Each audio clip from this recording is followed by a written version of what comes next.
All right. I think we are now live. There we Woohoo! go. Woohoo! Our initial hero dive campaign. Yay! Yay. I'm excited. I'm stuffed up, guys. I'm actually very excited. Allergies. Woohoo! I'm All right. excited. So, for the sake of people who might be stumbling upon this, they don't know the crazy that we've been through.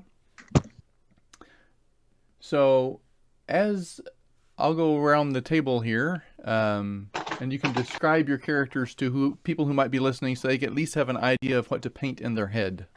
So, Aslaniv, describe your character. Aslaniv is a 5'3", maybe like 130-pound half-elf wizard. And he's learning to deal with people And and he's the beard. Goth. lost you. Am I gone? No, I'm saying, and he's goth. Oh, yeah, and he's super angsty. But, he's getting past that with the help of Grodan. Maybe I lost you. And that's it. Yeah, I think you're lost, Jerry, because we're hearing everything.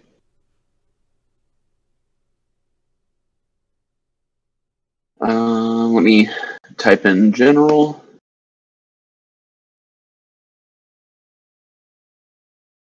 Hold on a sec. Apparently, my headphones have just died.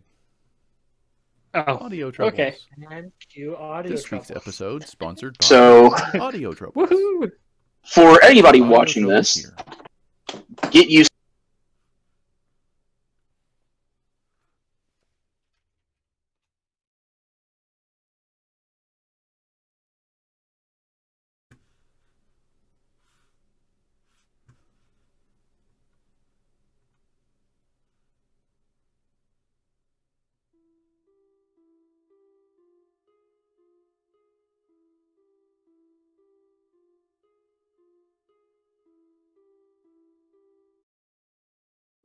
We each have a turn messing up the audio. Yep.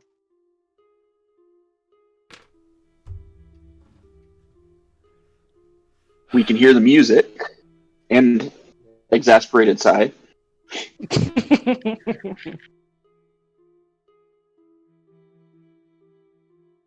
you hear us, Jerry? Jerry. I don't think you can hear.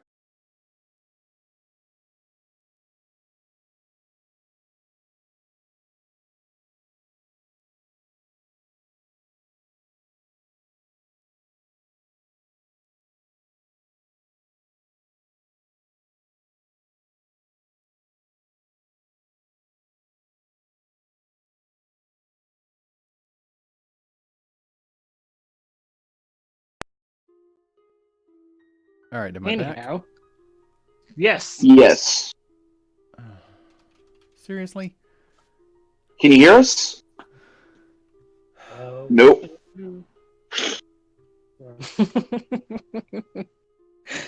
Hello? Hello? Yes. Yes, I can hear you. Yes. But can he hear us is the question. Yes, this is Patrick. No, this is Patrick. Okay, I'm back. That was weird. Hello. Are you? Can you hear us? Yeah, I think my phone just dialed somebody, and of course, Bluetooth, they picked up, and I was talking to somebody else on the phone, apparently. I was like, can you hear me? Yes. No, this is the wrong people. Wait, stop.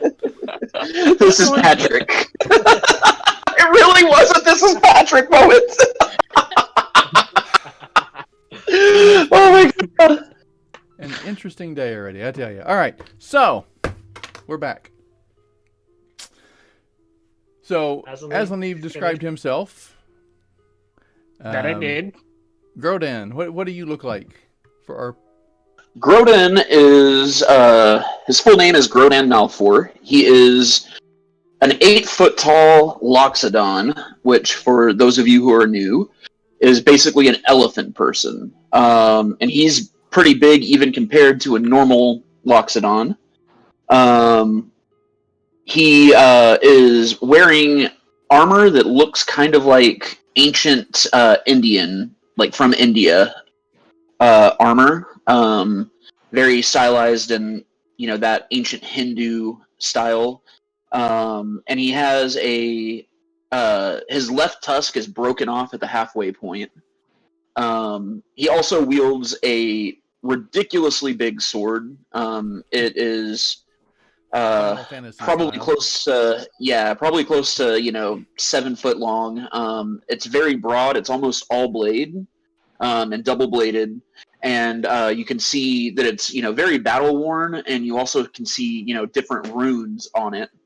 And the crossguard of the sword is made from what looks like a very large elephant tusk. And he is pretty serious, just by nature. Loxodon in this world they don't have emotions in the same way that other humanoids do. And he's a little bit more serious, but hanging out with this wacky group, he's starting to develop, some normal social skills and even a sense of humor. Maybe, yeah.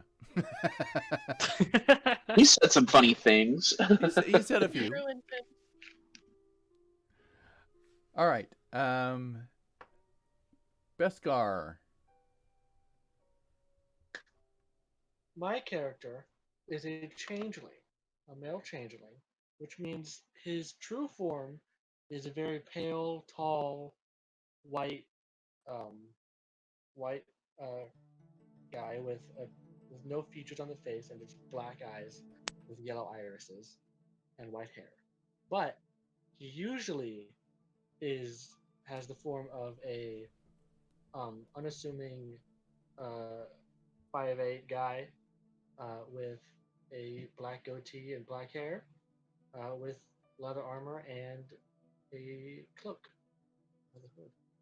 All right. He has a hat of disguise. And Ko. What does Ko look like? Alright, and Ko in her white form is like 2 inches shorter than Beskar. But pretty much we look exactly the same, because we're twins. Except my hair is lighter and more pinkish, and then I have green eyes instead of yellow eyes. And then my favorite human form is just your average female human with dark hair and also green eyes. And she also currently has a helmet on, so you can't actually see her face. That's true. We'll be addressing that shortly, I think.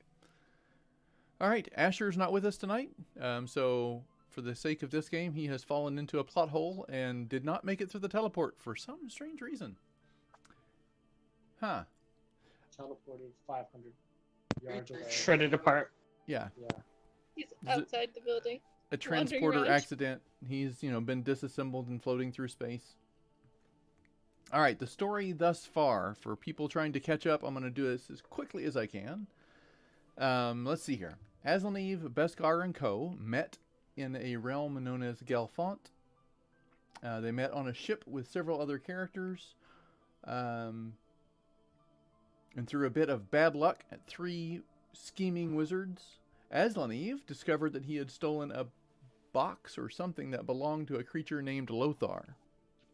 As it turns out, Aslaniv's former master and one of his wizard friends banished them with the device to Lothar's realm, where they were to be a sacrifice for forgiveness for stealing that from him. In a flash, they were banished to Lothar's prison realm, where Ko, I believe, traded Lothar the device and a few other magical items in exchange for their freedom. Lothar, not knowing from which realm they came, put them back into the realm of Uthgaden, a different realm, the central realm in the Celestial Sea of Destruction, where they met Grodan, the most stubborn of fighters. Our heroes traveled across the realm, discovering a secret race of changelings that had infiltrated the world. Within that short time, our team upset the balance of their secret society, were cast out of the city and made it into the Underdark north of Waterdeep. Delving into the earth, they searched to find a source of Aslaniv's cursed mark. There they found and killed Narifar, the decaying death dragon. However, not before losing their lizardkin friend Arnie, whose bones Grodin still carries in a bag. Once down that deep, they found themselves trapped there, unable to easily return to the surface. Getting back out seemed impossible until Aslaniv discovered a hidden workshop.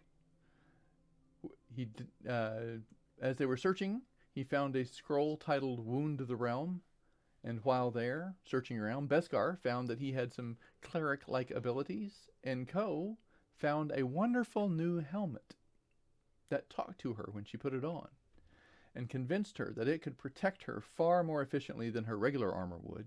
So she stripped off that armor and is now wearing a helmet and a set of basic plain cloth traveling clothes. To get out, Aslaniv cast the spell Wound the Realm. It led them into a portal where they found themselves in a magic security bubble closing in around them. With health already on edge from fighting Narifar, Aslaniv didn't consult the team. Instead, he drove his hand into his pouch, retrieved a rod of teleportation, slammed it into the ground, and whisked them out of there. While that did, in fact, save them from annihilation, it also tossed them over 2,000 miles away to the city of Eltabar, in the country of Thay, where they encountered one of the last red wizards. Thay is an unusual region where people from all forms and races still coexist in harmony, which is an oddity in this realm, apparently. But they also tend to make pacts with devils and devilkin. These pacts are highly legalistic, come with clauses and fine print that can greatly alter the meaning of even the most trivial word within the agreement. Taking up the wizard's fight against the necromancer Zaztam, you took down 5 of the 6 supply vessels that take goods up the strong Thay River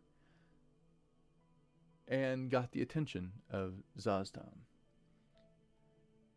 He has chased you back to Eltabar, and it is there, after the great fight with the Water Djinn and their controllers, that they encounter Asher, the Aarakocra. Little is known of Asher, other than he is searching for a place to call home and that his party has treated him like one of their own already. While in Eltabar, Grodin bought a history book, something else that was seemingly out of character, but from that book and conversations with the Devilkin, he learned much about his people, the history that they never taught him.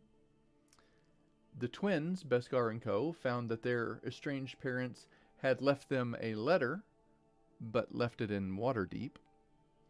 Aslaniv discovered that his patron deity, the goddess of all arcane magic known as Nethys, was even more fickle than he had previously thought, taking him away, giving him an unsolvable riddle, then slamming him back into reality at his inability to solve the riddle. All the while, the knowledge that Lothar the Hungry is prophesied to return, and that they may have had an unwitting hand in that, weighs upon them. Everyone agrees they need to get back to the realm of Gelfont, but they are in Uthgaden. They know that the city of Baldur's Gate may hold the secret to their travel home, but they decide to go to Waterdeep first, where Grodin can pick up Borko, his trusty ox. The twins can get the letter from their parents, and Asher's true plans and motives remain a mystery.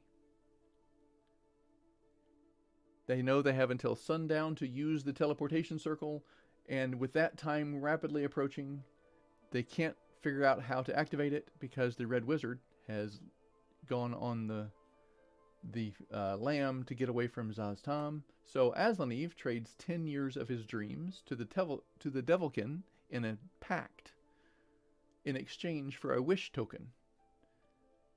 Using the token, the team did vanish from one teleportation circle and reappear on another, presumably in their wished-for destination of Waterdeep, which is where our heroes dive in today.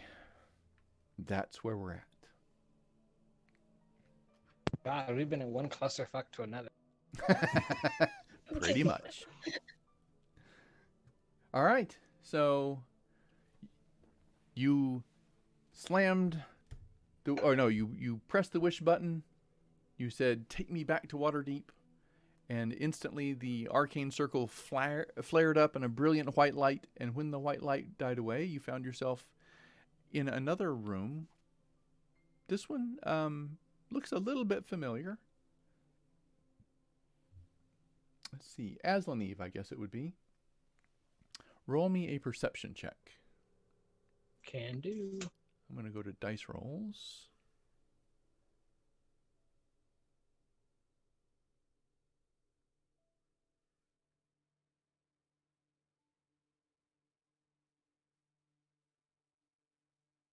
Oh, is our dice roller not working tonight now? Beautiful.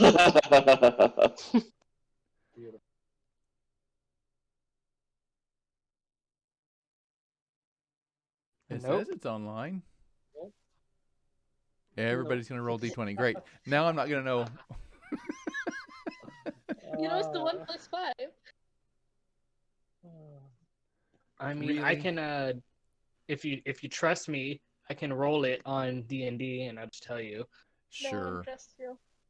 Sure. I was just 13 Right, because d6. Really? I'm super trustworthy. Testing. 14. Okay, there you go. You look down and you realize these runes look really familiar. You've seen these runes before. As you're looking at the teleportation circle and looking around, you're like, I've seen these before. And as you're looking around, there's a gnome, bald, long gray hair from a circlet around his head. Looks over at you. Wait! What are you doing in here? This is my laboratory. You get out! Get out! I'm calling the King's Guard right now. And he picks up this little silver box and says, "King's Guard to laboratory number 7." Aslaniv says, wait. I have an explanation. There's no need. I've botched a spell, basically. And I tried to teleport to somewhere else in Waterdeep, but I somehow ended up here due to a spell calculation error. Not intruders. We were here before. And that is technically a lie. Yeah. It is, but it's not in that you did botch a spell, the wish spell. But sure, if you want to try to deceive him, sure. I fixed the bot, I think. He's back in the channel. Okay, let me... So if you want to try the bot again, we'll give it a kick. Alright. Oh god, I only have a +1 to deception. Oh, well, I got that natural 1 out of the way real quick. Hopefully. 13. All right. So, sure, he would buy it. He would buy it. I look like a young wizard, so I'm very apprentice-like. Poe and says, "Wait a minute. Where did you get that helmet?" Found it. He looks kind of puzzled for a minute. You found it? Where would you find such a exquisite piece like that? And Oh, I where's found the rest it in of a it? dungeon. It's just a helmet. It's a magical helmet. It gives me full armor in battle. It's pretty cool, really. His eyes go wide at that. He runs back to the desk and picks up the little silver mechanism and starts talking. Never mind. A false alarm. Sorry.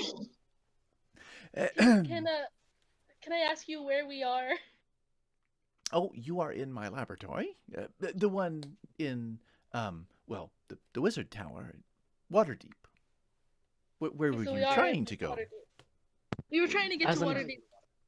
We were trying to get to Waterdeep, but we didn't know exactly where in Waterdeep, so I just kind of just picked Waterdeep and hope we'd end up in one of the teleportation temples? Oh, teleportation circles? You did. You landed on mine. What did you? How fortuitous. He looks over at Ko. What did you say your name was again? Caitlin. Caitlin. Roll a deception check on that.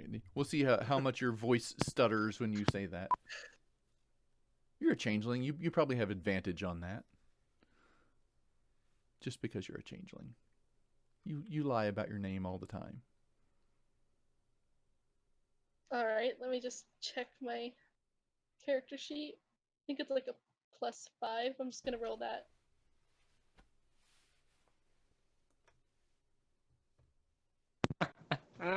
Ko's gonna ko. 13's not bad. Yet. Let me just make sure that that's actually my bonus, because I think it's a 5. But my D&D Beyond's taking forever to load.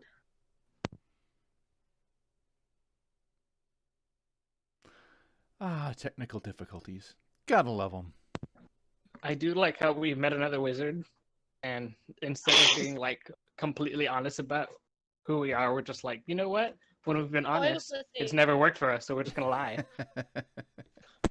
So that would be a 15. 16. I do math. You have a +8? The deception, yeah. Wow. Nice. All right.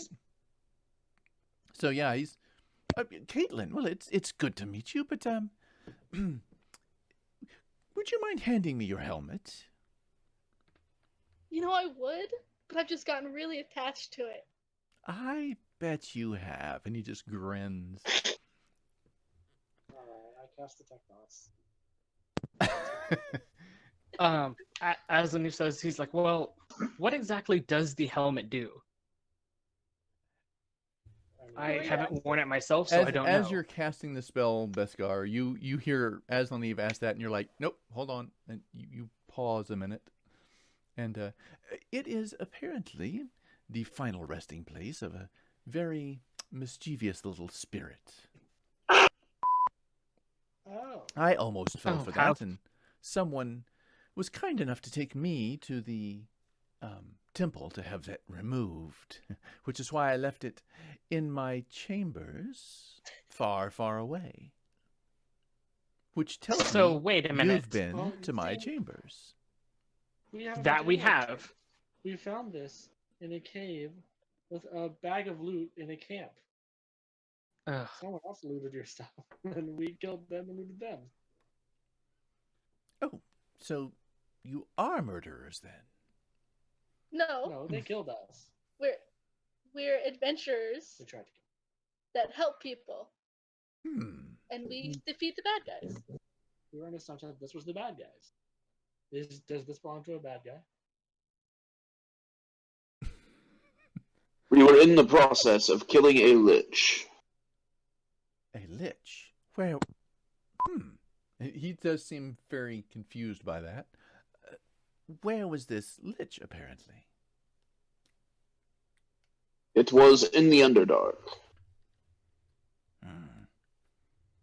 It had a soul hook attached to me, and in order to get that off me, we had to destroy it.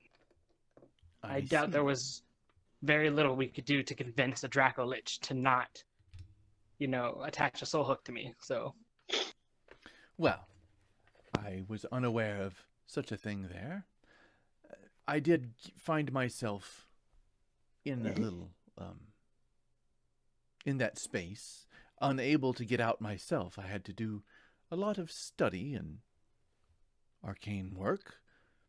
Took me a good year of being stuck down there. But I did develop a few interesting traits to find my way back out. Are you referring to your wound the realm spell?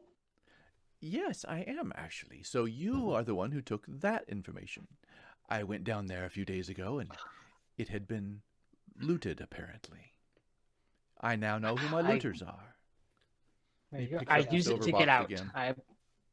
I apologize. We were just trying to defeat a lich, and we were using all available resources. We were under the assumption that you served the lich. Yeah, we thought you were possibly in cahoots. How would you I think mean- you've never even met me? Yeah, we realize we're wrong now. Yeah. I mean, like, we're going to fight a big death dragon, and then we find a laboratory, like, right next door. Like, To a lich. It is these very, death very dragon witches are very territorial. suspect. So, you know, we didn't know if it was guilty by association or if you were an accomplice. So, I see. do you serve him? No, of course Yeah, not. I serve the king.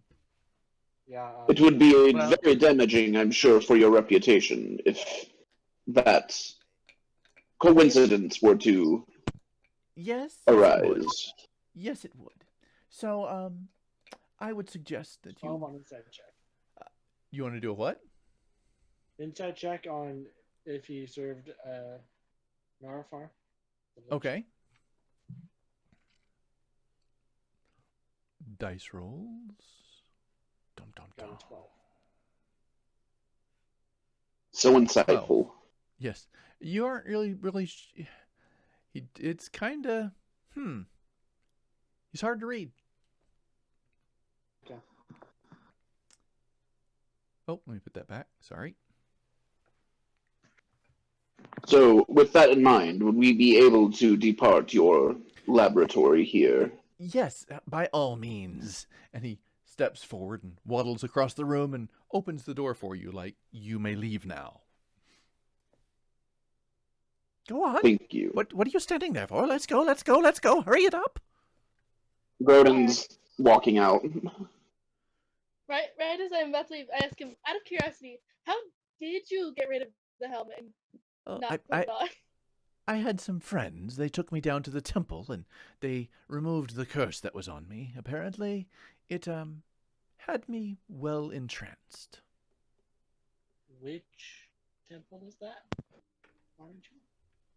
The temple is at the bottom of the hill. It's not that Just far one from here. temple. Oh, okay. So what you're saying is a good remove curse spell should help with whatever we're dealing with? It was a little more than that, I think, but yes, that's the gist. I need to go over here real quick. Fair. So, Ko, you need to make a roll for me. But we'll do it over here in your channel. As we leave the room, I will grab Ko so that he can run away. Because He's gonna run away. is trying to control her. You have no faith in me. I have for a reason. As Grodin's walking out, what would be the best way for us to leave this? Oh wait, this is the Mage Tower, isn't it? We know how to get out. Never mind. Yeah, this is the crystal. As you step out in the hallway, you look around and you're like, oh, I recognize this place. This is the Crystal Tower. Gotcha. And the circle that you were standing on, you recognize as from being inside said security bubble. You kind of like put the pieces together. That was where you were trying to get to with Wound the Realm, but didn't.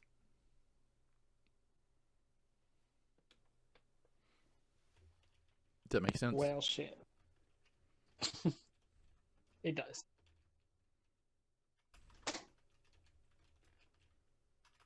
Okay. You know, sometimes I give Aslaniv, I don't give Aslaniv enough credit because he's done a lot of really cool stuff for being a wizard that really doesn't know that much. And sometimes I get mad because it's like, well, why wasn't he able to accomplish this? But I was like, God damn, he's an apprentice. Like he was he's gonna make he was a mistakes. baby wizard. Yes. All right. So Ko, you are hearing. You don't hear words per se, but you can feel the helmet, the voice inside the helmet prickling as this little gnomish fellow is talking, describing how to be free of it. He's like, no, I like being out. I haven't been out in so long. It's been a long time. The others aren't hearing that, of course.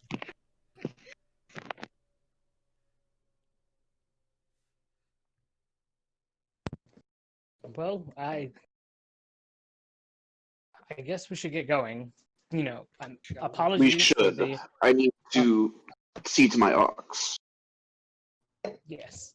Sorry about the botched magical spell. It will not happen again, I assure you. I'm just learning. About that? Okay. Yes, I would expect that you should forget this circle even exists. And he steps back and closes the door. What circle? I don't say circle. The teleportation circle, Beskar. Jesus. Yeah, I don't. Oh.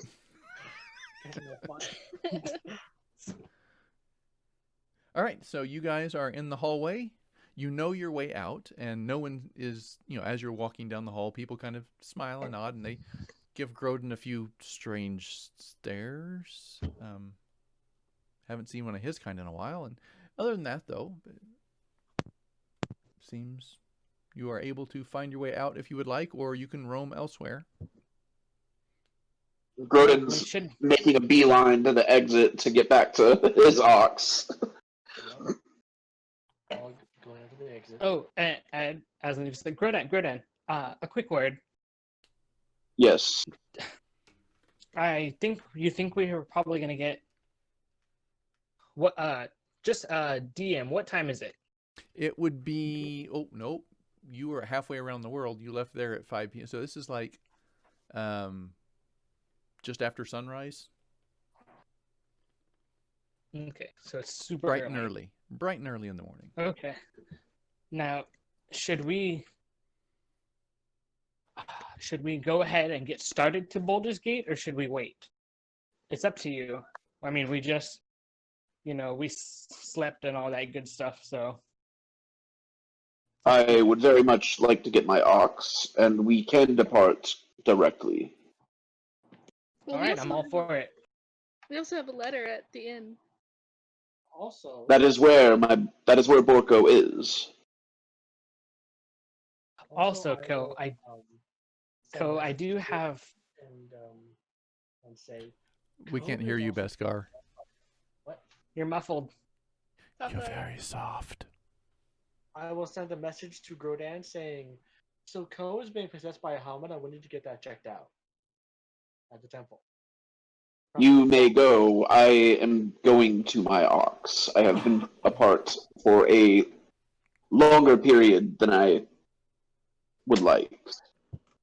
Alrighty then. Maybe we can go on our way out of town. Also, Grodin is saying that in full, normal volume for him because he can't whisper. Where are you going to get that? Aslaniv saying, "You want to help me deal with Ko?" Okay, if we deal with Ko, I want a favor. It's almost worse than the demon. We're in the tower. We're in the tower, and we're going to Baldur's Gate, right? And eventually back to our own plane of existence, correct? Yes. So that means if we were to liberate some of the books here,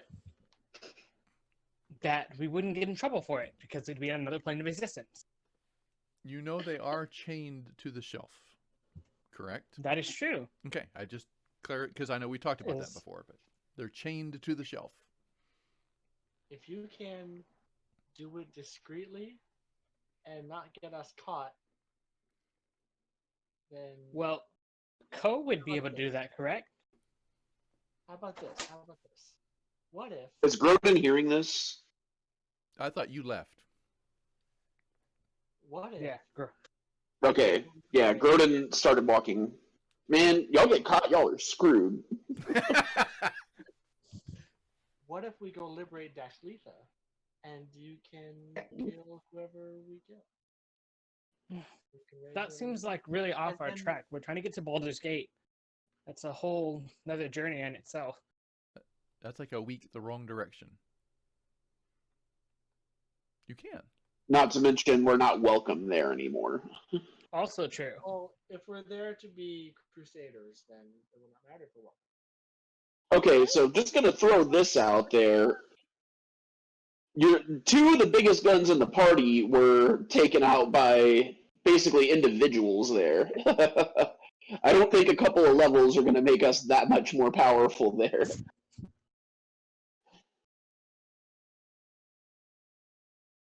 You know, as an says, you know what? Never mind. It's a dumb idea. I don't. It's not worth the risk. I'm pretty sure we can find spell books elsewhere. So let's just get Ko to the temple. Actually, I think in my studies I was learning a spell to get rid of the soul hook, and I think it might work for Ko.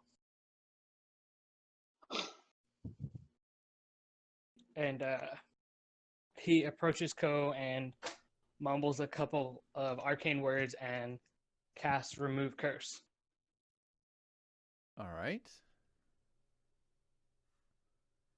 One moment while I transition back to here.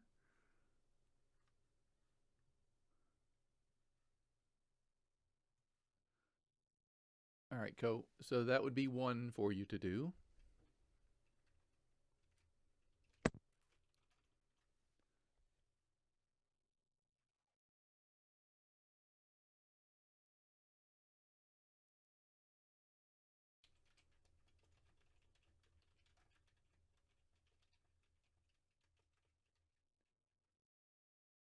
I had to type this up. Sorry, 1 second.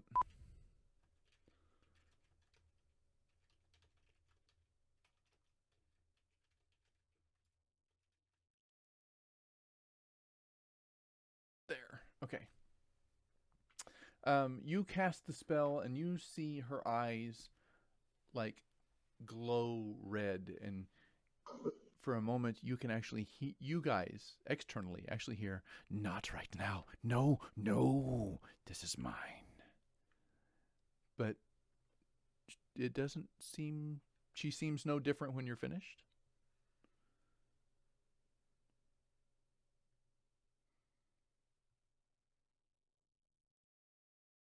So the downside of that spell is it does break your attunement to the spell Ko, to the object.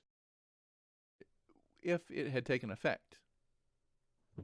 Well, no. See, it says that at your touch, all the curses affecting one creature object, and if the object is a cursed magic item, the curse remains, but the spell breaks its owner attunement to the object. Oh, yes. All right. Can I take the helmet off and hand it to Beskar? Nope. To the temple we go. I don't run, and then I grab her. Why would I run? Why are you grabbing me like a... In case the voice is all like, "You should run." You might as well just put me on a leash then. Do you want me to get out the leash? Like one of those like toddler leashes. Wait. Get Yeah, out the leash. You mean you actually have one? Has this come up before and I missed it? No. No. I'm just role playing here. Well, as he says, he's like, well, you guys handle that. I don't much care for it. I'm going to go see if Rhoda needs anything.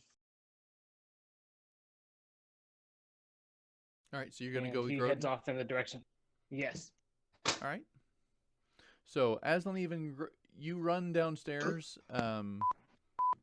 Groden is a 7-foot tall elephant man in a very elf and dwarf city. Yeah. You see him towering above people as he's hurrying, but he's not running. You could run to catch up with him fairly easily. So we have effectively split the party. This is going to be awesome. So Aslaniv and Groden, you find your way back to the inn. I'm assuming that's where Groden is marching toward. Yes, and he's marching directly towards the stables. All right. You do so. It's not that difficult. Is Borko there? You look around and you don't see Borko in any of the stable areas. He goes to try and find the stable hand. You look around and there's a new guy, human, standing there shoveling out a stall. Excuse me. Yeah, Yeah, what can I do for you? Where Yes, is the other gentleman? Which other gentleman? The other gentleman that was in charge of these stables, roughly 10 days prior. Oh, I've been here about a week. I'm not sure. Apparently, they go through people here. Shoveling out shit isn't exactly people's idea of a dream job, but you know, it's payful. It pays. Happened to the ox that was here. Oh, owner never came back and got it. Never left no money, so I was definitely sold at left auction. money. Well, not according to the books, you didn't. Oh, wait a minute, that was yours. And he looks up at you, and you're massive. And also starting to get like angry.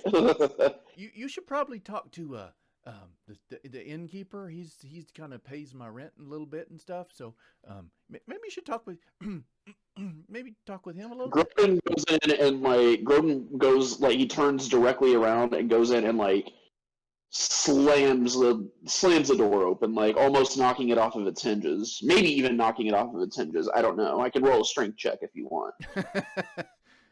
If you're intending to damage the door, yes. He's not intending, but he's very angry, and he is not necessarily in his normal controlled self. Right. I'll roll one just to see.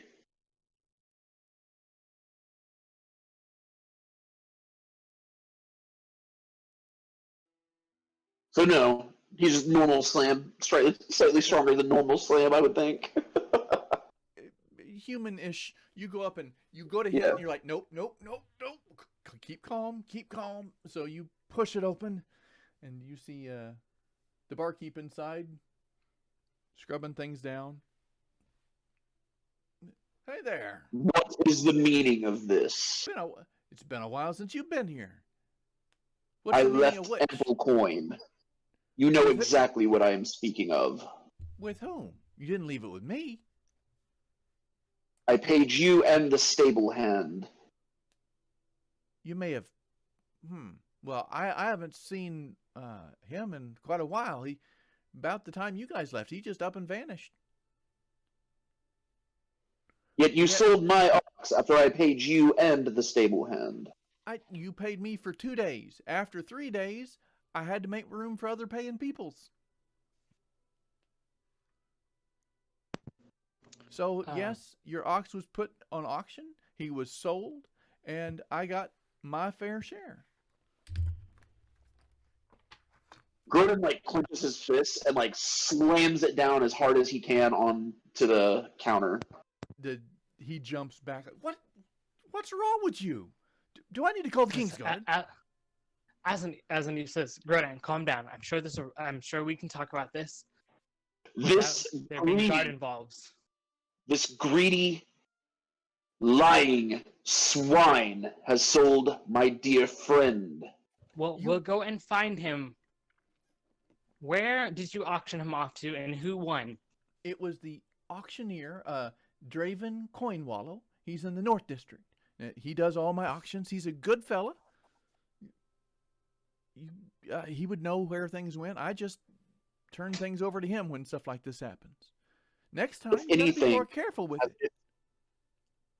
If anything happens to my ox, I will behead you. Consider it a threat, a promise, whatever it be. You swindled me. Is that an intimidation? And you have sold my ox. Yes, it absolutely is. Roll an intimidation check. Oh, I gotta go back to dice rolls so I can see what you rolled. Hopefully I don't keep rolling like Co all night. 15. 15. That's right on. He would look at you and say, if he would just kind of square up to you a little bit and say, one more threat like that, and I'm going to call the King's Guard on you. Now you get yourself out of here.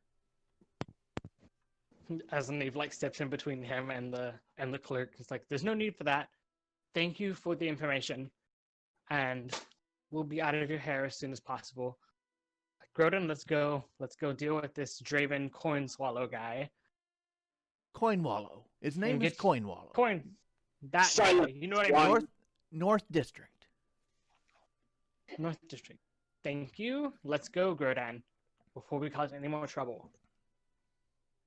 We're powerful, but I don't think you and I could take on the coins guard alone. I wouldn't need much time. Very well. All right, so you guys head out. Yes.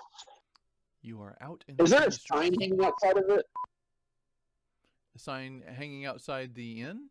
Yes. Yes.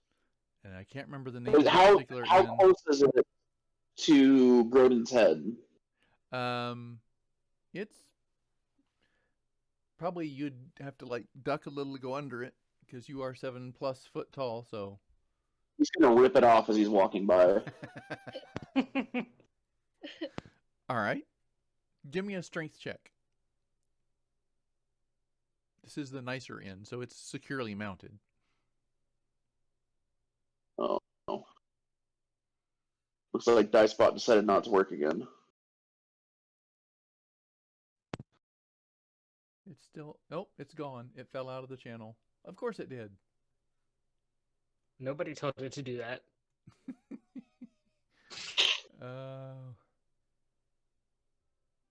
Well,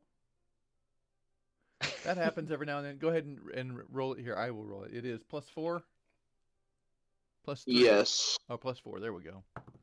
+4. Yeah. 13 + 4. 17. 17. You reach up and grab it, and you don't even have to pull. You just walk through it, basically. And it comes with you. You now have the, I forget what the name of this particular inn was, but you now have the inn's sign in your inventory if you'd like to put it there. Or you can just throw it to the ground. Oh no, he's throwing it on the ground. He doesn't want to keep it. We've no evidence. All right. He's got to take his anger on something without, like, murdering that gnome. We should just murder the gnome. Oh, you have no idea how close that gnome was to getting murdered.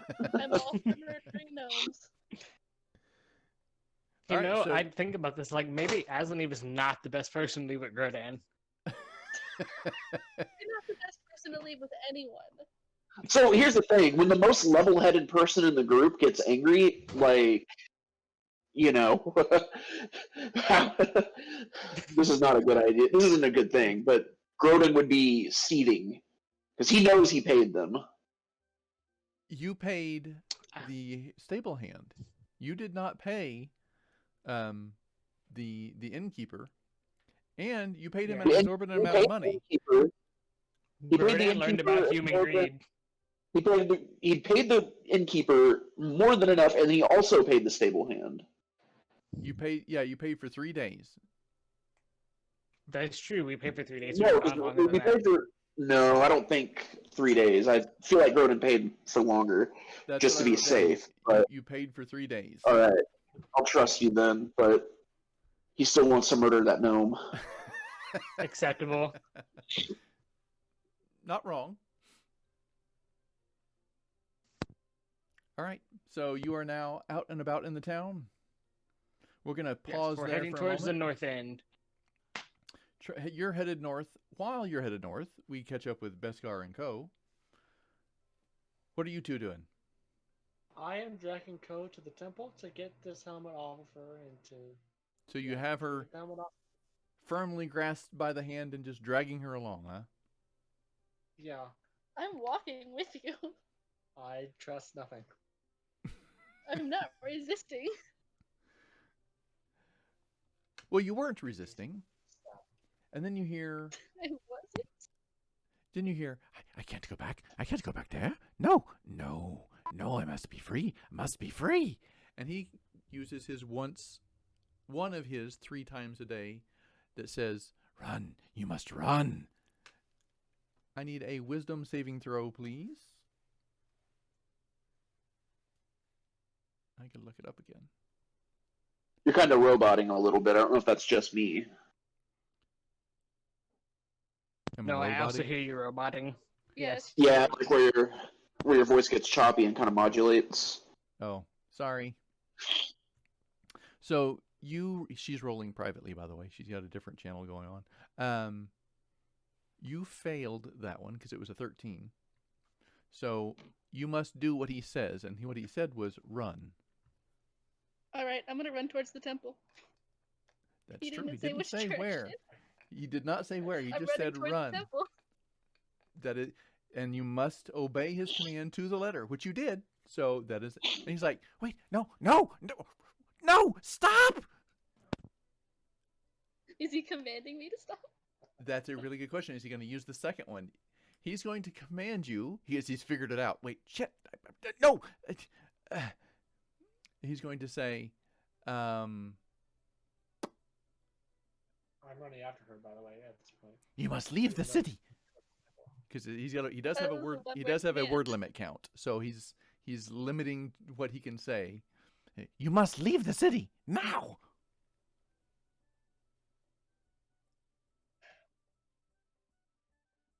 You are free to ignore this one. All right. I'm gonna slow down and just wait for Beskar to catch up and keep on going towards the temple. All right. Let's go. Let's go to the temple quickly. No, I'm losing control. I'm losing. This is not how it's supposed to go. He doesn't command you again at this point.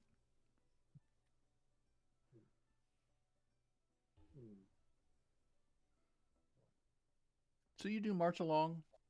You see the temple far ahead. It has the shiny white spire that comes out of the roof with a golden star on atop, a tribute to about said a different one. No, wait.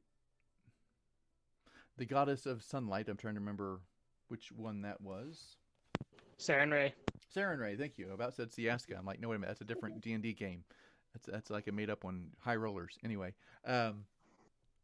Sarenrae, you see the symbology all over, and as you get closer, you see several people in fine adornments going to and from up the stairs and back and forth and in and out.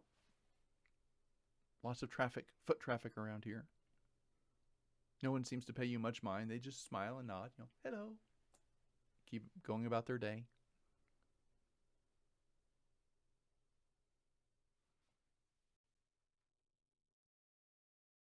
Hello. Can I get some help over here? I need a cleric of some kind. You see a man in very formal religious robes approaching. Yes, how can I help you? He's an elf man with dark brown hair and a long kind of scraggly beard. Elves aren't known for their facial hair, but he's trying his best to grow this beard. Yes, can I help you?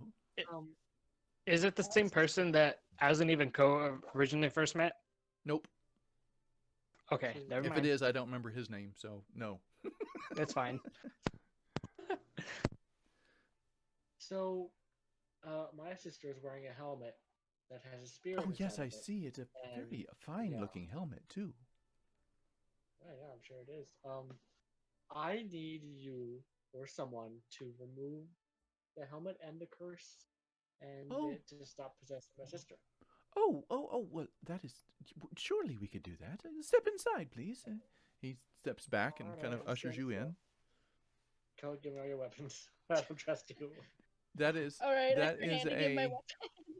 That is another check, please, Miss Coe. Because they Oh my are God. mentioning going inside.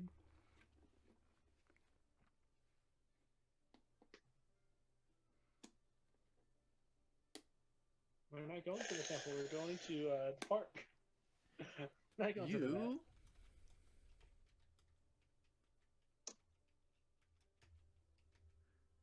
So as Ko says that, Beskar says that, let's go inside. Ko grabs her head, puts her in, kind of like, she doesn't fall to the ground, but stumbles forward a bit.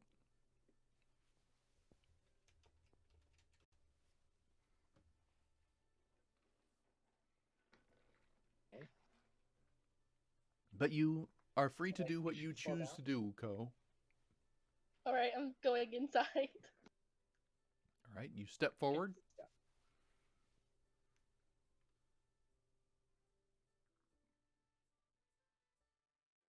I have a question. Yes. I just realized that my Discord, OBS is still showing that I'm transmitting, but Discord, I don't see an image on Discord.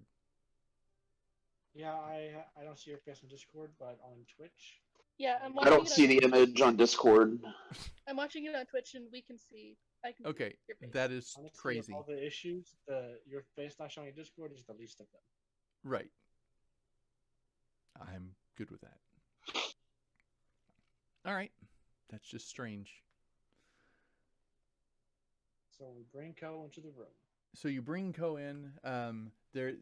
The inside of the temple is very ornate. You see several rows lined of pews, all facing a lectern standing at the front. Behind the lectern are several long gold and white tapestries on the back wall.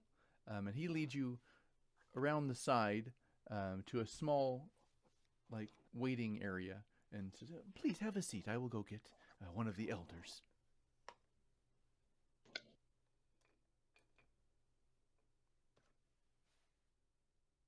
Do you have a seat? All right. Yep. Sit down. No, you cannot be here. I've just gotten free. I've seen so much. You Ko, can't Meanwhile- hear anything. what are Yeah, you- Beskar's just is like, he saying doopy-doo. anything? Doopy doopy doo. Ko, He's always saying something. what's he saying now? Oh, you know the I'm usual. not saying anything. I'm quiet. What is- I'm always quiet. What does he usually say, Ko? You're my friend. You don't want to hurt me. Doing this will hurt me. You don't want to do that, do you? No. Can I cast Detect Thoughts on the helmet? You can't. You can cast detect thoughts on her, and Where I cast Detect Thoughts, all right. and see if I can hear him either through the helmet or through her thought. You don't hear anything on the surface. You could press for a wisdom save if you would like. I will press for a wisdom save because I know Ko sucks at saves. Rude. He's not wrong. And apparently so does the helmet. He rolled a 1. You hear the conversation in its fullest because he is so frazzled he forgot to keep himself mentally aware of what's going on around him. And he's, No, I'm your friend. You don't want to hurt me. and you hear all that going on. Do I need to roll a wisdom saving throw too? No, because the helmet is protecting you. All right. So, Mr. Helmet, whatever your name is, you're not her friend. His name is Gregor. His name is Greg. Okay. Mr. Helmet. Oh my god. Mister.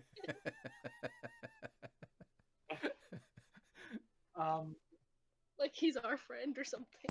At least Beskar was polite about it. He was very Mr. polite Helmet. about it. I would appreciate it if you stopped doing everything that you do. No.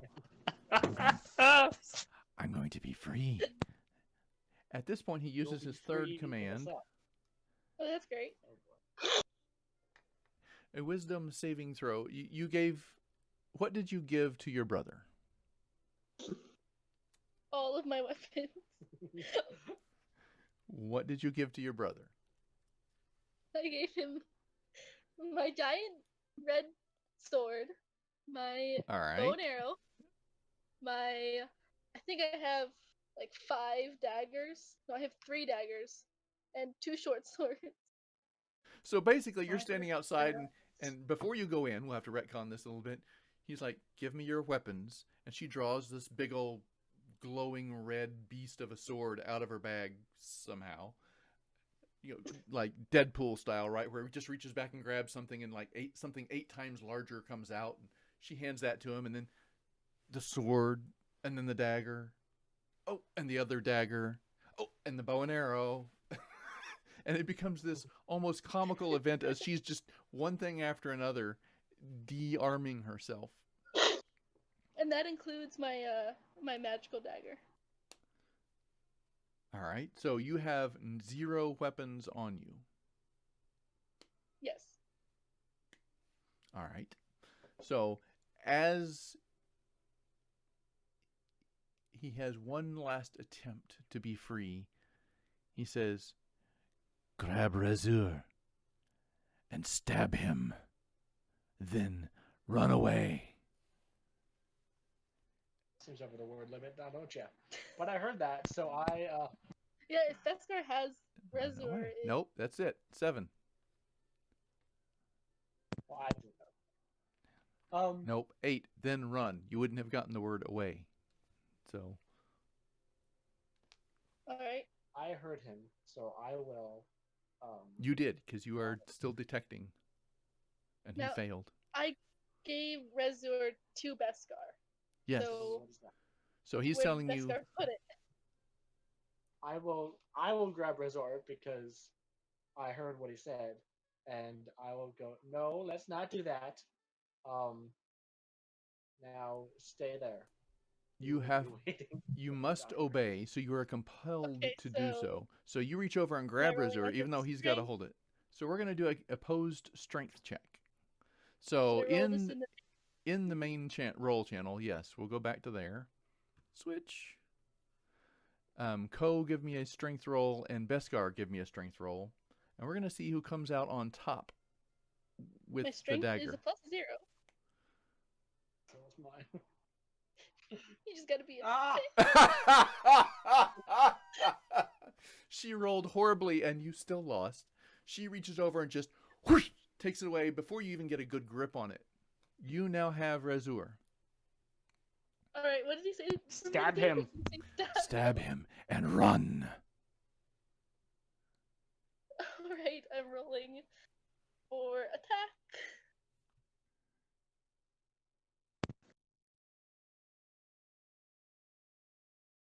That's a plus something. Plus a whole lot. Plus a whole lot. All right. So it's a 22 hit. Oh, Beskar gets super Are stabbed. you still rolling in your channel? No, she's it's rolling just in a dice roll, rolls right? now. Oh, gotcha. That hits. Yeah, that's gonna hit. I don't think he can. Oh, now you roll well. Of course she did. I'm helping her. Now, for the sake of being Shut fair, do I add sneak attack? Do you have advantage? I don't know. I wouldn't think you yeah. would, because he heard the. Now, if he hadn't been listening, you absolutely would have had sneak advantage. But he heard what was going on. He was prepared. So in this case, no. I'm going to say It's only- no. He's just weak. It's actually technically 2d4, huh? So the radiant. Yes, because of the radiant. 10 points of damage. I rolled max damage. Now she So rolls you well. take. Okay. She stabs you. It goes right across the ribs and goes in fairly deep. Doesn't pierce your lungs or your heart, but it hurts. And she got a good strike in on you. And she just turns and from that moment runs. I cast sleep on her. You can try. That is a very difficult spell to someone who's not yet injured. But you know what? We'll give it a shot. How about actually? I will run and tackle her. Is that... Yes, because you're so physically fit. Yeah. I will run and tackle her and grapple her and tie her up. All right. So first you have to tackle her. So we need a grapple check, which is going to be, again, another opposing strength roll. All right. 13. 19. Ah! She goes, she's running and she hears the footfalls coming from behind.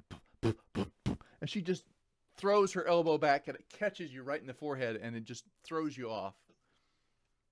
All right. I yell, "Someone stop her! She's escaping!" To be fair, it didn't say run away, it just said run. So if I run for like 30 seconds, can I stop running? You would have about a minute of you must obey this.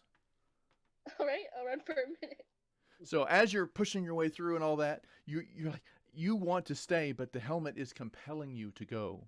And you, Can I run in a circle in the temple without leaving? he couldn't get the word away out because of the word limit. So actually, probably would. You could run around the outside of the temple, just running and running until your body just gets so tired and you finally just go and fall in the. And one of the priests comes over at that point and looks down at you. Are you well, ma'am? Absolutely not. Yes, come with me. And he picks you back up and starts leading you inside as Beskar comes around the corner, still trying to chase you around the building. And bleeding. Everyone Bleeding. asks, I succeeded valiantly, and this was a very epic tale of me and escaping. I'm gonna tell everyone you walked into a pole. So you get led back inside, and the helmet the whole time is screaming at you. It can no longer command you, but you do have to suffer the effects of 3 more of the wisdom saving throws, because it's going to unload those on you. Alright, should I roll those in the main channel or my own? You can roll them in the main channel. That's fine. I'm already there. Whoops. That's +2, so it's 6. It's a fail, so you take 5 more damage.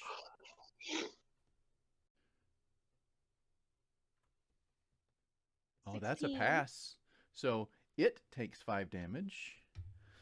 As you say that, the helmet, kind of the face plate that goes on the front, the hinge starts to rattle and vibrate like it's trying to squeeze you, but it can't, and it pops a spring and falls off a little bit. And an 18. As you forcefully push it out of your mind, the faceplate itself comes completely unhinged and clatters to the ground. Clang, clang, clang. Because it took 5 more damage. And you can see it's actually fairly wounded at this point. Like it has structurally started to come undone, like it was rotting.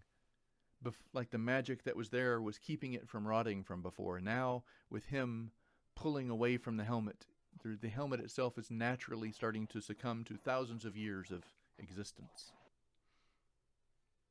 Eventually, the priest leads you in and sits you down. So, what is going on with the?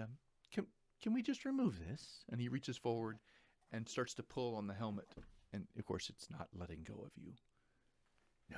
No, she's mine. She is mine. So the helmet's possessing her and not letting her remove the helmet. Oh, I see. I do see that now. Here. He reaches forward and says this little prayer of healing over you, and you get, let's see here, how many hit points would you get back? 4 points. You get 4 points of health back. The wound at least stops bleeding, and he just, okay, well, to remove a curse of this apparent caliber, it would be at least 400 gold pieces. We would need to go get some diamonds, and I would need to go talk to someone about some very rare herbs. Here's 400 gold. And he sees you produce it just that quickly without even thinking about it. He's like, you can tell, like, you could just see it written on his face. He doesn't say the words, but he's like, I should have asked for more. Yes. Just a moment. He steps out. Do wait here. I said 400. I meant 4,000. I will be back momentarily. And he steps out for a bit. While he's out, we will. Oh fade god, back. they have the U.S. system of healthcare. No. We fade back to Grodin and Aslaniv, who are marching their way to the North District. very quickly, is like, and angrily. All right. What are you doing, Aslaniv? Just trumping along behind, or you trying to stop him? Yes, Or? because he's mad. He's mad because if Borko isn't able to come with us, that means he has to walk. So he's not. He's just as upset. Wow, completely Point different taken. reason. Aslaniv has stated that he's very pragmatic. This is true. All right. So you go walking through town. Yes. You are working your way into the northern district, which you know to be much more posh district. And as you are, the buildings get nicer and nicer and nicer. You go from the market, which is middle class, lower middle class, to this very mansion-esque area where everything is covered in very beautiful white walls, very fine trim details and murals painted everywhere, iron fences, very posh place. And as you're walking through this place, you realize two things. One, everybody's staring at you. And two, you don't know where this particular auctioneer lives. You just know the North District. You're in the North District. You've made it. Grodin's looking for anything that looks remotely like an auction house or an auction block area. Roll an investigation check, and let's just see how long it takes you to find such a thing. I don't think that's. Yeah. Just,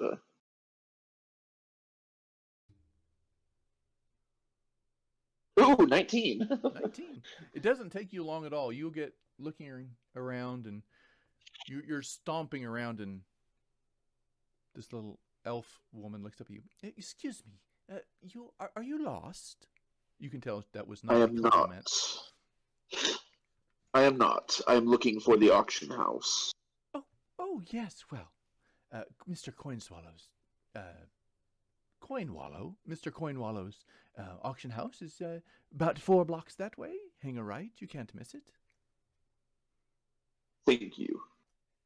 So as you're He marking that, continues. yeah, she just like she looks over at Aslaniv and just kind of like scowls at him for some reason, just kind of, and then marches on.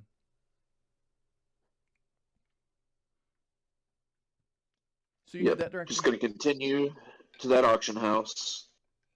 You get there. It is a very it's a single-story building. It's a very wide open space with lots of barrels and bags and boxes strewn about, and you see two people lugging things back and forth, pulling it from a wagon, carrying it in and setting it down, and you see a lot of things crated up like they're ready for shipping. One of them, he's a very tall, barrel-chested man, human, bald head. He comes up to you. What can I do for you? Are you Mr. Coinswallow? No, he's my boss. I'm Jacob. It is a pleasure to meet you, Jacob, but I need to speak with Mr. Coinswallow. Well, he's probably a little preoccupied. Let's just say mornings are his me time. What can I help you with? An ox was sold here by the bastard gnome that runs. I think it was like the Singing Sword Inn. The Singing Sword Inn, right? Or something like that. Sure. I honestly don't remember. I That's what can't we call remember. It is not the Singing Yeah. Sword. Even if it wasn't, that's what it is now. The bastard gnome that owns the Singing Sword Inn. I need to recover my ox. An ox. Well, we've had a couple animals go through here recently. Let's see here. It was about a week ago, maybe. I do not know. I assume so. Ah, He was a very large ox, of gray color with a white mark on his left eye. I see. Well, let's see here. You'll have to probably talk to Mr. Coinwallow about who bought it. I remember something like that coming through here, though. We had to just about tie it down to get it to be still. It did not want to be sold, I tell you what. The butcher. I need to speak with him immediately then. Roll an intimidation check. Because he's been given his instructions already. We need to see if you can convince him to disobey his instructions. 15. And you can tell he's very conflicted, and you just kind of lean closer, and he's right inside that building, the third door right there, and he points, and it says, "Do not enter." That's the one. Thank you. And Grodin goes and he opens the door if he can, if it's not locked. You twist the knob, and it's not locked. It's not like it was barricaded, but you could tell it was firmly closed, like someone had kind of put something to block it up a little bit, and you just push it over. And a very lithe-looking half-elf jumps out of bed. There is a very voluptuous female who also jumps out of bed and grabs the sheet. Oh! What are you doing in here? I have business with you. I thought I told no one Swallow. else comes in here. Who? You and I have business, and we will take care of it right now. Oh, okay. Sure. What do you need? What? Look, this is a robbery. All the money's out in the other room. This is not a robbery. Well, Roughly a week ago, the bastard gnome at the Singing Sword sold you an ox that was not his. No, he must brought know. me an ox because somebody forgot to pay the bill. And so I sold it. Yes, I did. The swindler was paid and still sold my ox. Well, that was a week ago. I mean, it's probably all the way down in troll territory by now. Who did you sell it to and why? Because it was no one paid his bill. And you can tell he's At that, Grodin walks right over to him. I ask you again, who did you sell it to? This is the last time I will ask. You don't even need to roll an intimidation check. He's just about wetting himself.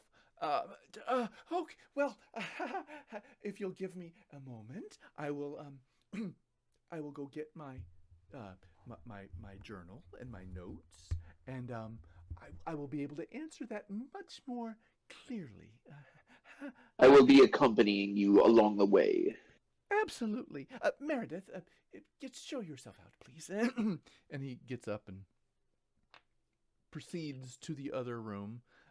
He's dragging a bit of bed sheet with him, tying it around his waist, and kind of like glancing over his shoulder at you every few steps. And my log is in here. One moment. And steps behind the counter. There are a series of shelves set up with boxes and glassware and trinkets and knickknacks and shelf items and vases and all strewn across this thing. And he reaches under this shelf and pulls out a book and starts flipping through it, and eventually comes to, let's see, last Wednesday he brought in an ox. It was a very, very nice beast. Let's see, it was sold to a Draylen Goodwine. Was the wagon sold with it? Well, of course. Why wouldn't it? They go together, right? Yes. Where does he live? He lives in Troll Territory. He's a farmer. Troll Territory, you would know because you're from the area, is an actual name of a territory, and it got that name for a reason. How close is it to Waterdeep? It's a good 3-day trek from here. It's about halfway from here to Baldur's Gate. So it's towards Baldur's Gate. Correct. All right. Oh, Aslaniv like Do you Visibly have sighs. It's like, so we have to walk. Do you have an exact area uh, that he uh, lives, he or lives could you off of put it on our? he lives off of Market Road. If you um, he's done business with me before. I could probably send word to him if that would be helpful. You can just see he's like, please don't kill me, please don't kill me, please don't. He's not saying the word, but he's mumbling. I am not going to kill you, but I highly recommend you cease doing business with the gnome. Okay. Oh, okay. Sure. Sure. And what could I say? Your name was that told me to no longer do business with him. My name is Grodan Malfour, and he will Grodan. know. Grodan. Good. Okay, Mr. Grodan. You have my word. No more business with the gnome. I apologize for my angry demeanor. That ox is very dear to me, and the gnome He looks over went at back Aslaniv, on his. like, help me. Aslaniv just kind of shrugs and was like, what am I gonna do? I will require what you paid. What was paid to you for it? It was not the man's fault. You should seek reparation with the gnome, as he is the one who is the. Well, I've already. He is the one who is the.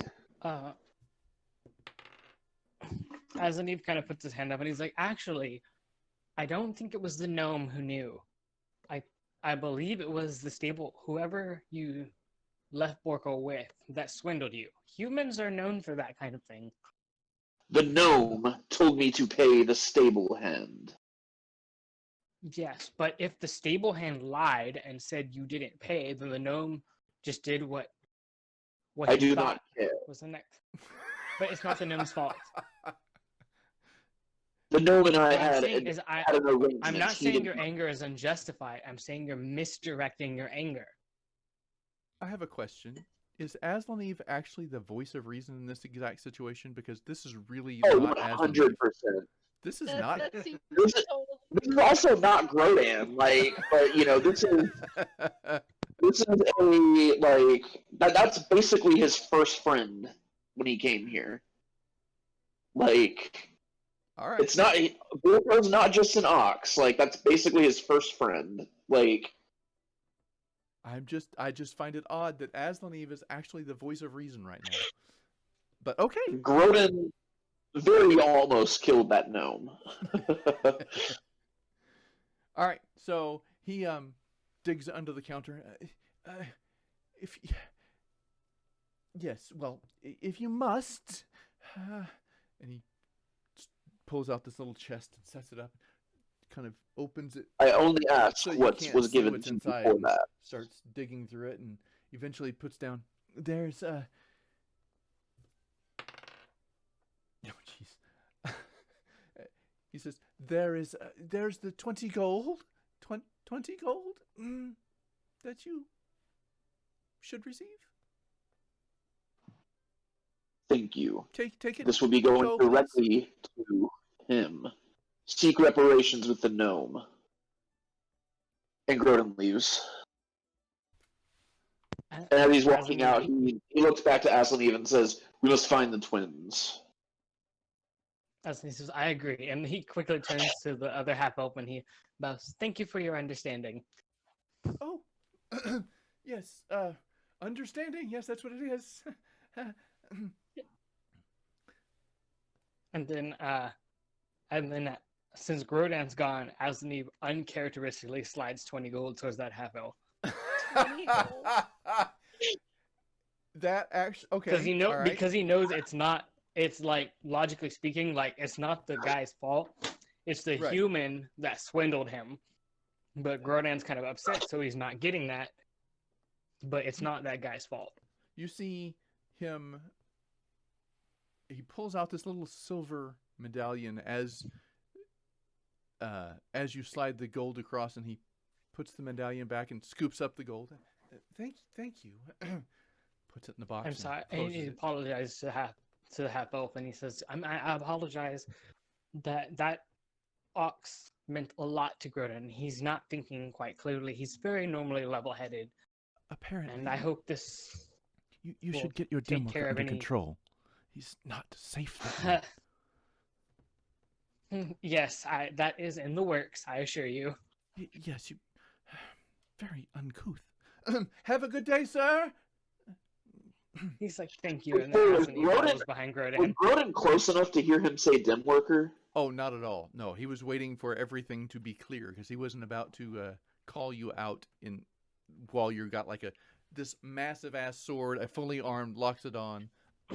No, he was definitely waiting. Okay, good. Because if Groden would have heard that, it would have turned bad again. Yeah.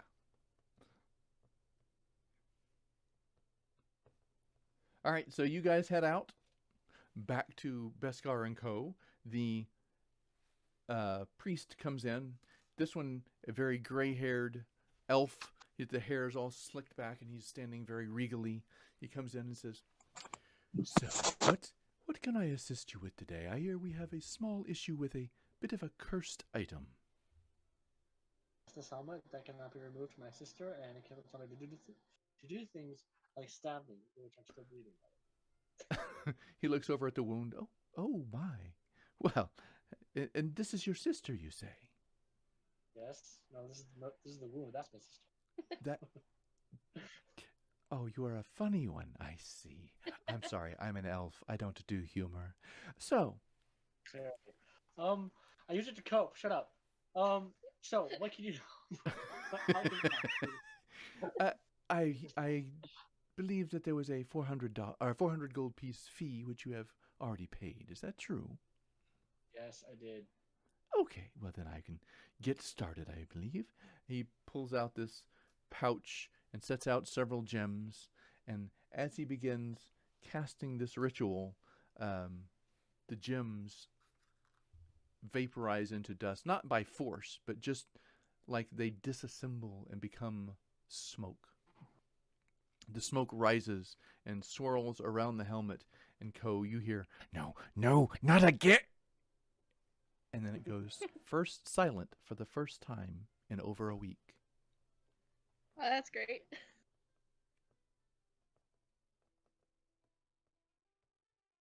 That's it. You don't feel any unusual sickness because he's already burned all those.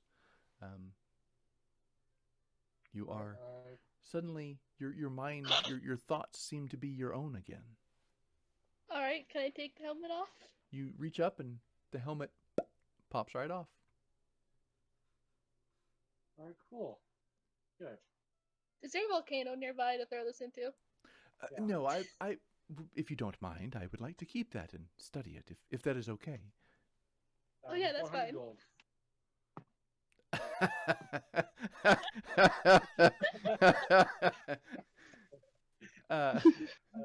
Roll a persuasion. roll a persuasion check, because he would be like, "No, I really do want to study. I'm serious." Huh? Most people are so normally glad to be free. They go like, "Yes, please take this horrible curse from me," and you're like, 400 gold, please. 22. Yes. Sure. He looks at you and he's so dumbfounded. He's like, "Well, all right. Okay. Let me go get that back. One moment." And steps out, comes back a few moments later, and hands you the same pieces you just handed over. Puts them back in. There you are. The helmet, please. There you go. I handed the helmet. You do, and he's for some reason he's very satisfied with this transaction. Okay, well, That's how you do D&D. That was actually a case of you doing D&D very right. yep. Yes. Well, And now my armor class is 11. yes, because you threw down your other armor. You didn't just put it in your bag. You It's threw true. it down. I didn't pick it back up. Did we never pick that up? Nope. Nope. I have no armor. It is still down in Narafire's cave. Alright, well, let's use this 400 gold to go get some armor and go pick up. Actually, yeah, Co. No, yeah, let's. I need all let's my go weapons back, please. Alright, use your weapons back. Get you armor, and let's go to the inn Where are you going here, to stash these weapons now that you have all your weapons back, including your 3 swords, 2 daggers, 70 billion arrows? Cole, why do you have so many weapons? You're not a I barbarian. need them. Okay, I still have a belt that has the sheaths on it, so I can put the giant sword on one hip and the other Sure. one of the short swords on one. And I then just I had a have backpack. I do have a backpack. That's where the arrows go. The the bow is on my back, and All then I right, have so you pockets string it around. All right. for my daggers, and then I have one of So those.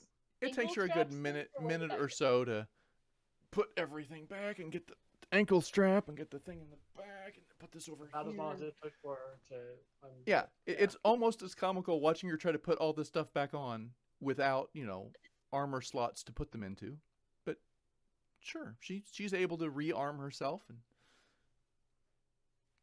Let's you go buy are you some armor. fully Go armed to again. the inn. Yeah, let's and go to get the inn that letter. first because I feel like that's where Grodin and Grodin was, just for clarification, Grodin had been marching towards the temple since he knew Right, that was where they were headed. Right. yeah, but so we don't know. So you head out and you start marching toward the inn, and you see towering over everyone this fire-eyed, steaming mad Loxodon stomping through the city, and people are making a very wide berth around him.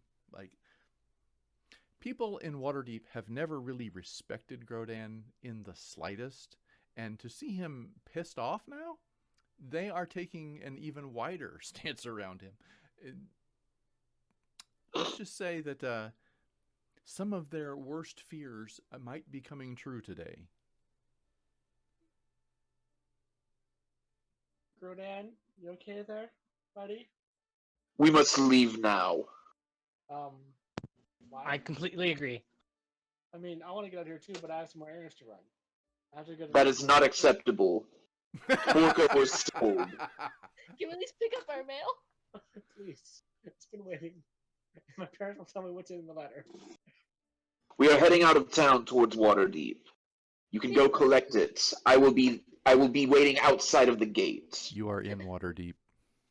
We are in water. Oh, we'll be heading towards Baldur's Gate. All right. We'll meet you there. I'll be waiting at the gate. We need to go get a letter and possibly get armor for Ko. Because now the curse is lifted, which is great. But now Yeah, she's thanks for that, armorless. Aslaniv. Make Yeah, haste. You're welcome, I guess. I will not wait past sundown. If you are not back, I am leaving without you. I smack Aslaniv on the Deal. back of the head Let's for go. not getting sarcasm. Also, has anyone seen Asher since we've gotten here? Oh, I'm sure he'll find us. So, Aslaniv says sadly, he's like, sometimes during teleportation, when used by someone who's not familiar with it, people get shredded between, the teleportation if you're not ready. It happens, but we didn't know him well enough, so do we have to be sad about it? Harsh. Aslaniv never teleport me again. Thank you. Okay, let's go to the inn that Why I'm do we- sure is in fine working condition and all the signs are there. We're definitely still not. All right. All right. So Aslaniv kind of yells out. He's like, "How long is that gonna take you?" Like 5 minutes? So an hour. We have Okay. to go get the letter. We have to go get armor. I don't think Grodin wants to wait for us to get armor. Well, we'll see if they have any on the shelves, and if not, then we'll go. Okay, fine. Let's go. all right. Okay, So you we go head to the off. inn. You head off to the inn. As you approach, you see 3 Kingsguards standing out front with a very pissed off looking little gnomish fellow standing there. He just reached up and he grabbed the sign, yanked it off, destroying part of my business. Cannot believe he would do such a thing. Well, sir, can you describe him? It's a big Loxodon fellow. You should have him arrested at once. He threatened me even. And they continued just standing there, looking at each other, taking some notes, looking around like, God, I have to be here today. Alright, we go into the inn. Is there anyone manning the thing, or is he just talking out there to the? He's guards? talking out there. You step inside, and there's a couple day drinkers in the tavern area. They just kind of look up at you, hey, and go back to their pint. Howdy. All right. Can I interrupt the innkeeper talking to the guards? Sure. What do you say? Hey, innkeeper. Do you What? hold Well, mail? I'm at a this little inn? busy here. No, Yeah, but we But need we're to paying collect. customers. We need to collect our mail for the week. you haven't paid me in a week. You and your I'll pay friend when I get. came in here, and he just destroyed a piece of my business and threatened What me. friend? What That- friend? I Who don't are you have any talking The about? Loxodon beast that you were with. Oh yeah, he's not our friend anymore. We don't know him anymore. He left us a while Roll ago. a deception check on that one. That was definitely not anywhere near the truth.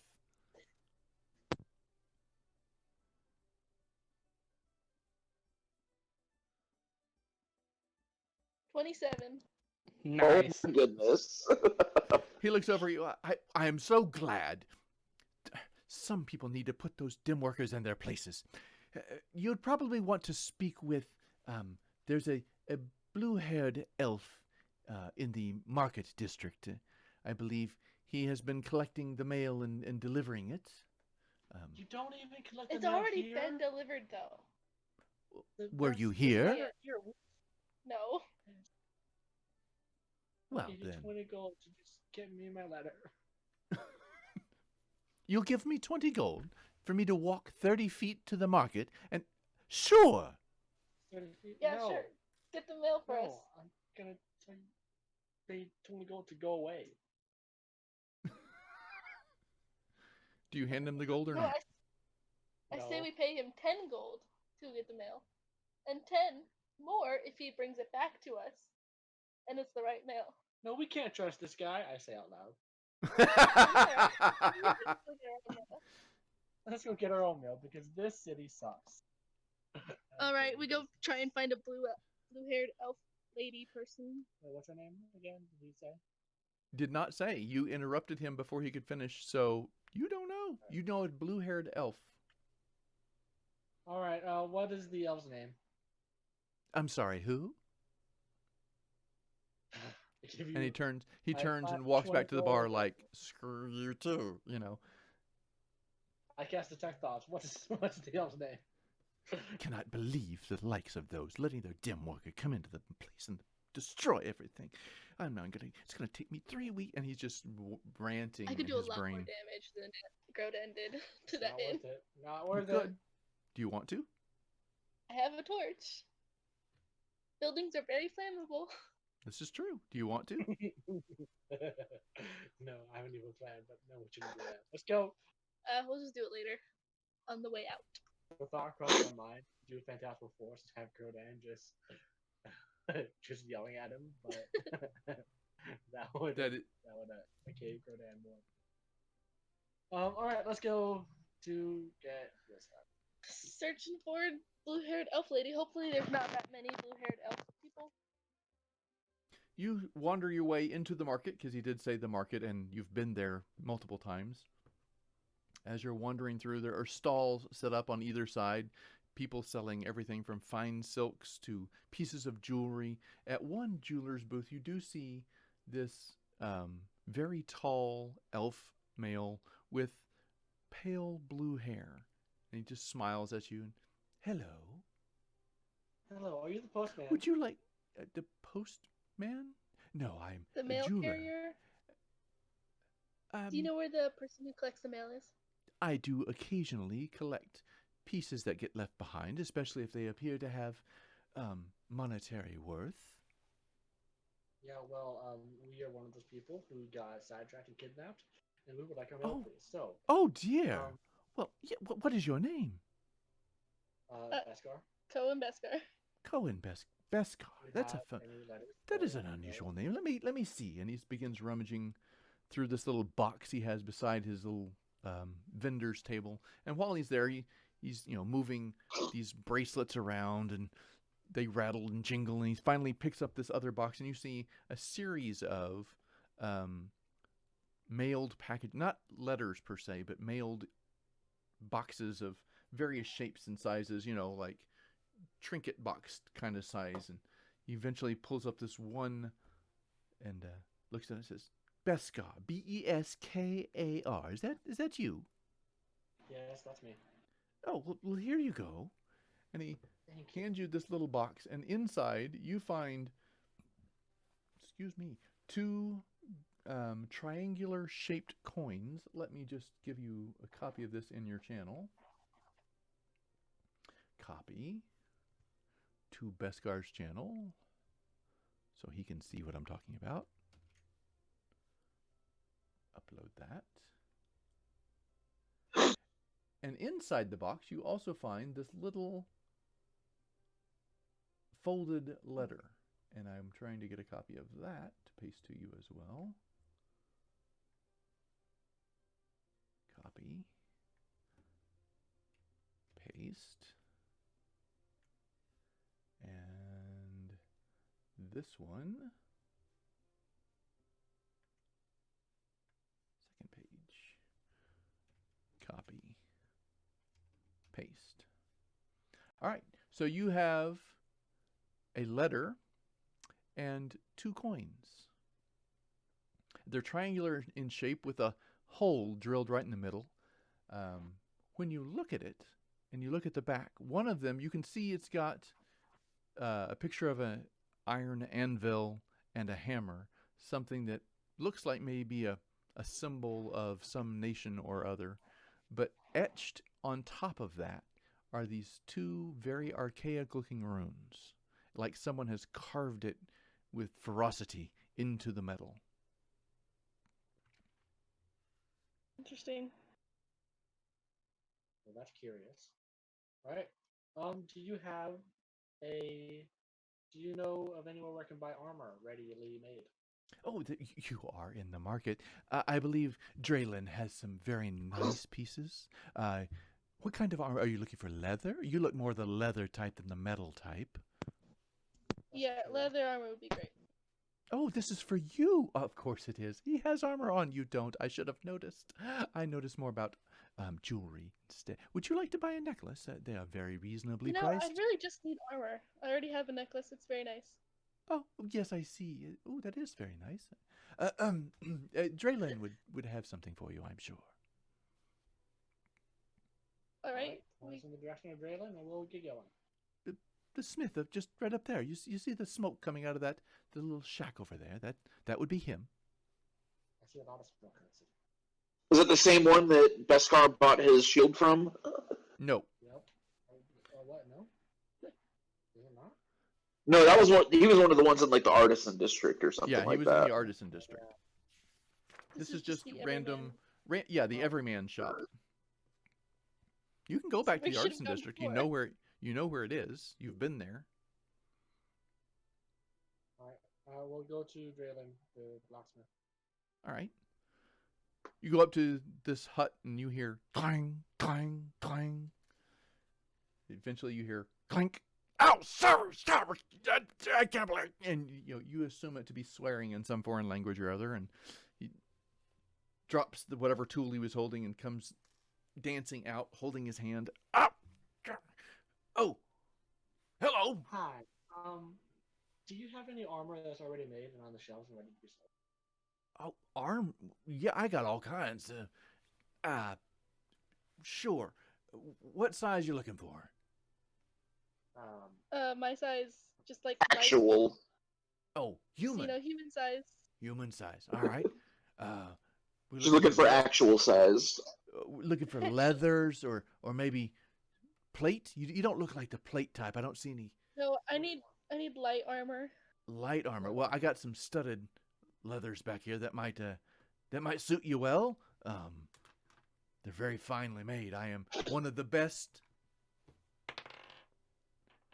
As he says best, you can tell that you look around and you see some of the sloppy seams that have been done, and the fact that the studs aren't precisely placed, they're just slapped on there. I am one of the best artisans this here district has ever seen. I can help you out. I'm very sure of that. What is Okay. your best piece of light armor that you have?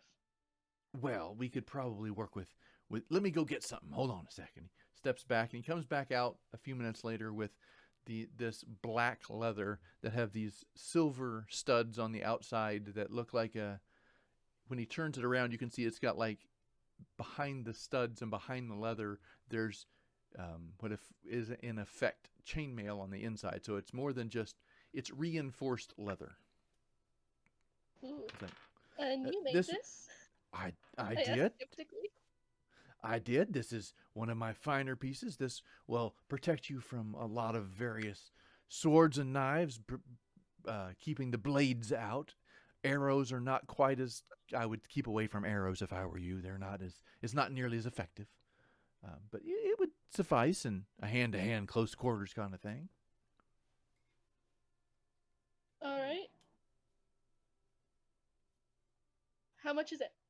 Oh, this would be about 650 gold.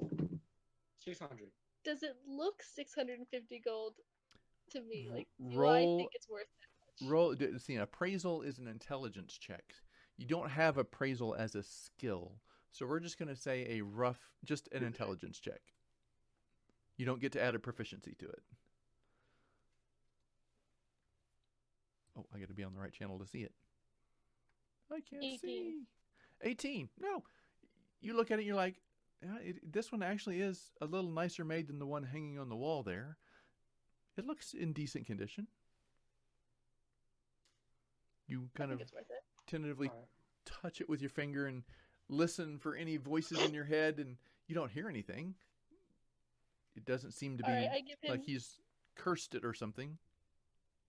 I give him 650 gold, and I take Oh. the armor. All right. Well, he grabs the coins and puts them in his pocket and begins. He doesn't count them out. He's assuming that you've already done all that. Did you want to be deceptive in the amount you were giving him? Oh, I You don't want to see, get arrested this time. yeah, you see him not counting, like actively going scoop, scoop, scoop, scoop. As you're putting the coins out, do you just stop putting them out, or do you go ahead and finish the full 650? I'll stop at 640. Hey, he just scoops them up. Okay, sure, all right. Here you go. And do you want these in a box? Yeah, I'll just take him like this. Oh, Yeah. here you go. And he hands them over, and you have +1 studded leather armor. Awesome. They are seemingly finely made. Do you have, by the way, just random question. Do you have to have any magic items readily available or no? Oh, it takes a lot to imbue magic into something. I would have to probably get with an enchanter, although I could make some of my things are finely made. They can hold enchantments and such. I've put some sockets, and we put some gems in the sockets, and the gem itself holds a spell or two. What are you looking for? But do you have any magic items that are available right now that are already made? Oh, not already made. No, those are usually custom items made on demand. I see. Well, I think that will be all. All right. Thank you Well, for your business. thank you guys. He kind of pats his Okay. coin purse and heads back in, still holding his hand, but suddenly not nearly so pissed off about it. All right, then we leave and we go find Grodan out at the entrance. All right. Yeah, Grodon would have kept making his way to the exit. You see Grodan leaning against the wall outside the city. The guards are eyeing him because they can see that something's up, and they kind of keep this whole wary hand on the sword kind of thing, staring him down, not moving, not moving. Eventually, you come past them, and they just keep staring at him. Grodon gives just a huff and turns around once the twins get out of the town and everything. We're going this way. All right. While I was going through the city, I would have ducked into an alley and changed into my armor. Sure, we can assume that you take a moment. you find a place to, you put armor on over traveling clothes. It's not like you have to strip down nude or anything, So you, as you're walking, slip the vest thing on and begin buckling it, and you, by the time you get where you're going, you've fairly well outfitted yourself. All right, we're ready to go. So Grodin just starts off like walking towards where he was told that the farmer lives, and he's not really looking to slow down. Because it's still relatively early in the day, right? It is. This would be, you've spent probably an hour at the temple, another, let's say, hour hunting and finding a shop. In those 2 hours, you went up to North Town, et cetera, et cetera. So, yeah. So it's maybe just before noon. Yeah. So he's just going to keep, and he's not going slow either. Like, he's making, he's going pretty quick. So Aslaniv probably needs to make a constitution check here in about an hour.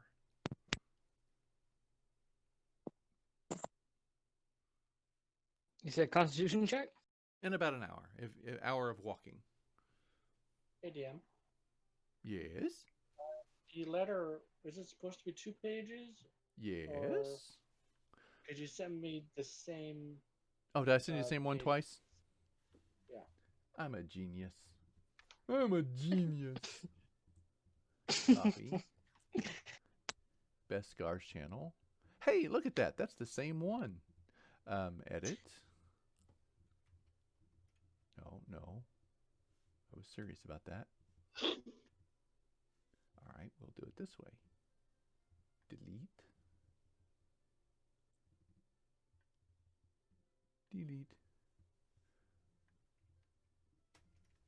Also, I can't tell what that word in the parentheses means. It still feels so strange to write that, he says. Oh no, at the end. At the end. Parentheses or... In quotes, agent? Yeah. Okay. Agent. Yeah, my handwriting sucks. For podcast listeners, Jerry's handwriting is terrible.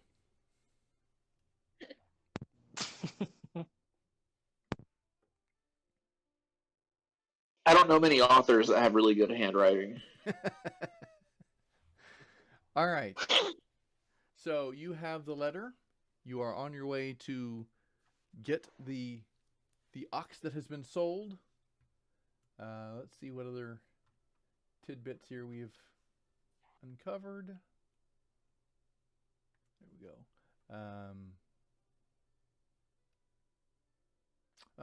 You skip right on by that, and you skip right on by that. Okay, so those are the pieces that you know.